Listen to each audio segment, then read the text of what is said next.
Good afternoon, Felicia Ashley with ABC 7. I'm on V Street in Northwest D.C.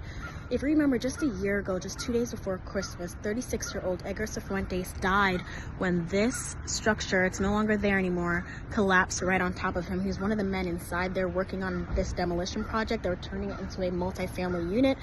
Our reports following this collapse revealed that there were no safety protocols, none of the safety structures inside this building to hold it up when it was unstable and unsafe, and the men should have never been sent inside to work on the structure because it was unsafe.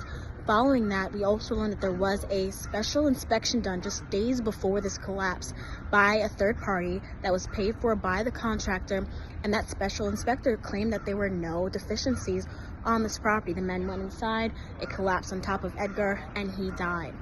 Right now there is a visual going on with community members honoring Edgar's life, but they also said that the district as well as the engineers and the inspectors need to be held accountable for what happened here, that the district needs to pay more attention to what structures are being built and demolished across the city to make sure that it's being done safely.